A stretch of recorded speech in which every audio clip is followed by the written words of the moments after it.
नमस्कार साथी, आज मैले फेरि एउटा नयाँ भिडियो बनाउन गइरहेको छु। युट्युबको कसरी बनाउने, थम्बनेल कसरी बनाउने भन्ने बारेमा म जानकारी गराउनेछु यो भिडियोबाट। सर्वप्रथम हामीले प्ले स्टोरमा गएर एन्ड्रोइड मोबाइलको यो पिक्सेल ल्याब भन्ने एप्स डाउनलोड गर्नुपर्ने, जस्तो मैले यहाँ देखाएको छु। त्यो डाउनलोड गरेको छु म अलरेडी। यसमा गएर हामीले क्लिक गर्नुपर्ने हुन्छ। क्लिक गरेपछि यहाँ यस्तो आउँछ, ओके गर्नुपर्ने हुन्छन्। यहाँ तलमा हेर्नुहोस्, धेरै थम्बनेलहरू छन्। हामीलाई कुन मन पर्छन् त्यो हामीले चुज गर्न सक्छौँ।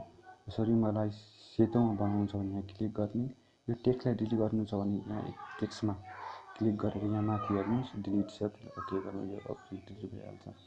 यति गरिसकेपछि हामीसँग यो खोल्छ र हामी यसको कलर पनि चेन्ज गर्न सक्छौँ। त्यो कलर पनि हामी चेन्ज गर्नको लागि के गर्ने भने नि, अब यहाँ कलरमा यहाँ हेर्नुहोस्, यहाँ कलर छ, कलरमा क्लिक गर्ने। यस्तो कलर चाहियो, यस्तो कलरमा क्लिक गर्ने। एडमा कलर क्लिक गरेर हामी अर्को कलरहरू पनि ल्याउन सक्छौँ।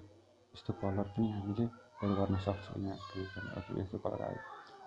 अब थम्बनेल बनाउनको लागि धेरै इम्पोर्टेन्ट कुरा के छ भने नि, यहाँ 3 डट हेरिराख्नु भएको छ, यसमा गएर क्लिक गर्ने। यसमा क्लिक गरिसकेपछि इमेज साइज छ, यो इमेज साइजमा क्लिक गर्ने। इमेज साइजमा क्लिक गरेपछि यस्तो आउँछन्। अब यहाँ कस्टम हेर्नुहुन्छ, यो कस्टममा गएर क्लिक गर्ने। कस्टममा क्लिक गरेपछि यहाँ हेर्नुहोस्, युट्युब थम्बनेल भन्ने दिएकै छ, त्यसमा गएर क्लिक गर्ने। त्यसमा क्लिक गरेपछि कतिको युट्युबको साइज हुन्छ त्यो आफैले अटोमेटिक लिइहाल्छ यहाँ। अनि ओकेमा गएर क्लिक गर्ने। अब हेर्नुहोस्, थम्बनेल जस्तो यहाँ स्क्रिन आयो। अब यहाँ स्क्रिनमा मैले के गर्ने भनेर थम्बनेल लेख्न भनेको छ। अब यहाँ टेक्स्ट लेख्नु पऱ्यो भने यहाँ प्लसमा क्लिक गर्ने, यहाँ टेक्स्ट छ, टेक्स्टमा क्लिक गर्ने। यहाँ हेर्नुहोस्, टेक्स्ट आयो। यसलाई हामी के गर्ने, ठुलो सानो गर्न सक्छौँ। यहाँ हेर्नुहोस्, अब यसलाई हामी एडिट गर्नको लागि यहाँ ए हेरिराख्नु भएको छ, त्यो लेटरमा क्लिक गर्ने, एडिट आयो, एडिटमा क्लिक गर्ने। अब यहाँ लेख्ने यता मेक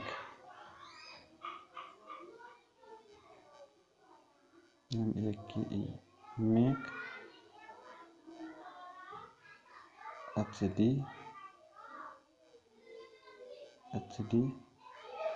थम्बनेल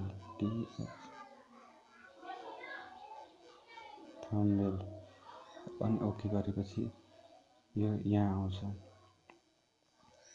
यो यहाँ आइसकेपछि हामीले यसलाई ठुलो सानो पनि गर्न सक्छौँ। जसरी मैले देखाउँदैछु तपाईँले, यहाँ साइजमा हेर्नुहोस्, यसलाई यसरी पनि गर्न सक्छौँ हामी। मैले यहाँ यसलाई यता राखेँ, साइजमा राखेँ, ओके गरेँ। अब यसको हामीले बोल्ड गर्नु छ भने यहाँ हेर्नु, फन्ट छ, एबी फन्ट, यसमा क्लिक गर्ने। कस्तो बोल्ड राख्ने त्यसमा मैले यहाँ क्लिक गरेर यस्तो आउँछ। यो यसरी मिलाएर मैले यहाँ राखेँ। कलर चेन्ज गर्नुपर्ने छ भने यहाँ हेर्नुहोस्, कलर दिएको छ, यसको कलर पनि हामी चेन्ज गर्न सक्छौँ। ब्ल्याक मैले यहाँ राख्दैछु, ओके गरेँ, ब्ल्याक आयो। अनि अब हामीले के गर्नुपर्छ, थम्बनेल सेट गर्नुपर्ने हुन्छ। मैले यो भिडियो थम्बनेलकै लागि बनाउँदैछु, त्यही भएर मैले अब यहाँ हेर्ने, अब के गर्ने भने यसमा मैले योमा क्लिक गरिसकेपछि इम्पोर्ट छ, इम्पोर्ट गर्नुपर्ने हुन्छ। अनि ग्यालेरी इम्पोर्ट गर्ने हुन्छ। अब यहाँमा गएर मैले यो लिएँ, यहाँबाट ओके गरेँ। ओके गरिसकेपछि यस्तो आएको छ। यस्तो आएकोलाई मैले के गर्ने भने रिसाइज गर्नुपर्ने हुन्छ नि। यहाँ हेर्नुहोस्, रिलेटिभ रिसाइजमा गएर क्लिक गर्ने। अब यसलाई हामी कति सानो ठुलो पनि बनाउन सक्छौँ। मैले यत्रो बनाएको छु है, यत्रो बनाएको छु। अनि यहाँ ओके गरेँ, यो आइसक्यो। अब अर्को पनि मैले लिनु छ भने यहीँमा गएर इम्पोर्टमा गएर जान्छु, अर्को फोटो लिन्छु। यो मैले पहिलेदेखि बनाएको हो, तपाईँ पनि यसरी थम्बनेल बनाउन सक्नुहुन्छ आफ्नो युट्युब भिडियोको लागि। अब यसलाई फेरि रिसाइज गर्नको लागि हामीले के गर्ने भने, रिसाइज गर्नको लागि हामीले यो रिलेटिभ रिसाइजमा जाने अनि यसलाई फेरि आफ्नो तरिकाले गर्ने, यसलाई साइजमा राख्ने। यसलाई पनि हामी अझै सानो गर्दैछौँ ताकि मिलोस् भनेर, यसरी गर्न सकिन्छ। फेरि मैले अर्को लिँदैछु ग्यालेरीबाट। यसरी मैले 3 थम्बनेल बनाएको छु। त्यो थम्बनेललाई पनि कसरी रिसाइज गर्न सकिन्छ त्यो कुरा मैले जानकारी गराइरहेको छु तपाईँहरूले। यसरी गर्नु, फेरि यसलाई मैले रिसाइज गरेछु अनि यहाँ राख्नु पऱ्यो। अब हामीले यसो कलर पनि गर्न सक्छौँ, धेरै कुरा यसमा गर्न सकिन्छ, फोटो इन फ्रन्ट ब्याक गर्न सकिन्छ। अब यो भइसकेपछि हामीले के गर्ने भने मैले अलि एरोहरू राख्ने गइरहेछु। हेर्नुहोस् योहरूमा स्टिकरहरू हो, स्टिकर पनि हामी हाल्न सक्छौँ। जस्तो स्टिकर मन पऱ्यो, मलाई जे मनपर्छ त्यस्तो हाल्दैछु। यसलाई पनि हामीले यसरी गरेर के गर्ने, यो गरेपछि यसलाई हामी यहाँ हेर्नुहोस् ब्याकमा चाहिँ ब्याक गरिदिने। यसको साइज पनि हामी साइजमा पनि बढाउन सक्छौँ।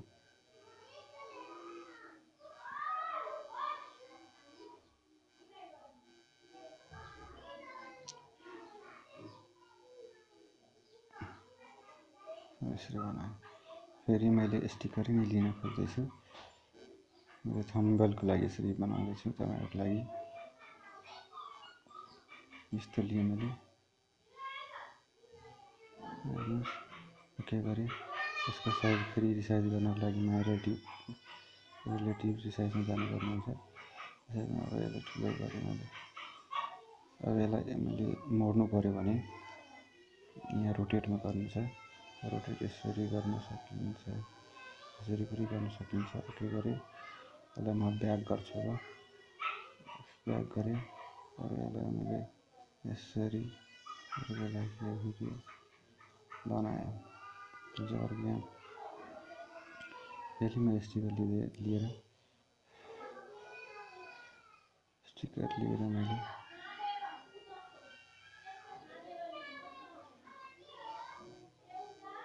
यस्तो गर्न सकिन्छ।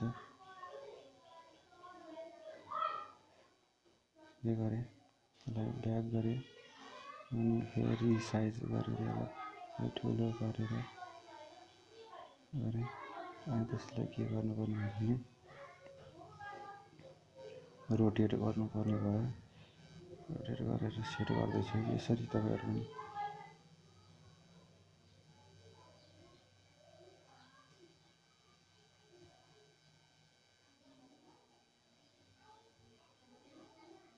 सेट गर्न सकिन्छ। यसरी सेट भएपछि तपाईँको थम्बनेल हामीले जसरी पनि थम्बनेल बनाउन सक्छौँ। अरू योहरूमा पनि यसरी योहरू सबै हामीले युज गर्न सक्छौँ। यहाँ हेर्नुहोस् धेरै अरू पनि ट्याग्स यहाँबाट पनि एड गर्न सकिन्छ। अनि यहाँ स्टिकर इम्पोर्ट ड्र पनि गर्न सकिन्छ, प्राइजहरू पनि हाल्न सकिन्छ। यहाँ हेर्नुहोस् ट्रान्सपेरेन्ट कलर्सहरू पनि गर्न सकिन्छ। त्यस्तैहरू धेरै एउटा युजफुल एउटा यो एप्स हो थम्बनेल बनाउनको लागि। अब मैले अझै यसमा के जोड्नु पर्ने भने मैले इमेज हाल्दैछु।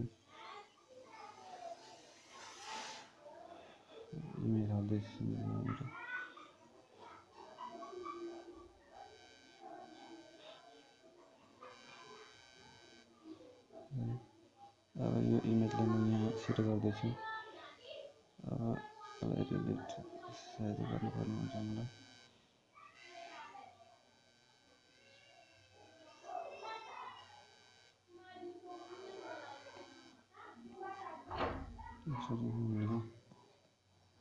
युट्युबको लागि एउटा भिडियो बनाउन सक्छौँ।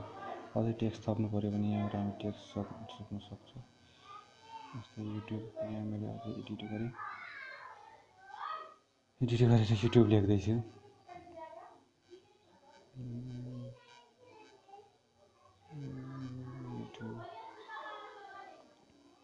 क्लिक गरेर म यसलाई जति पनि ठुलो सानो गर्न सकिन्छ। फ्रन्ट साइज हामी जसरी पनि ठुलो गर्न सकिन्छ। के गरे त्यसपछि कलर हाल्नको लागि यहाँ ब्ल्याक कलर गरेँ मैले।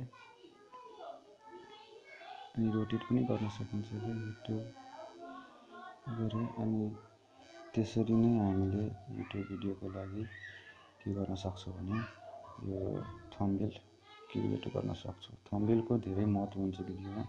थम्बनेल हेरेर मान्छेले भिडियो गर्ने गरिन्छ। त्यही भएर थम्बनेल हामीले एट्र्याक्टिभ बनाउनु पर्ने हुन्छ। अझै रोटेट गर्नुपर्छ यसलाई।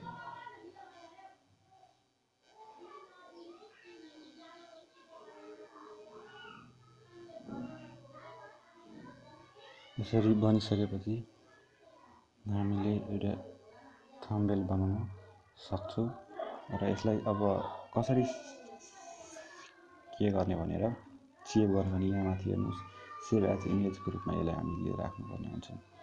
यो इमेजको लागि हाम्रो सेभ टु द ग्यालेरी यहाँ देखाउँदैछ, यसमा हामी क्लिक गरेपछि हाम्रो ग्यालेरीमा डाइरेक्ट के हुन्छ भने सेभ भइहाल्छ। यहाँ सेभ भइहाल्यो, इमेज सेभड भनेर आइसक्यो।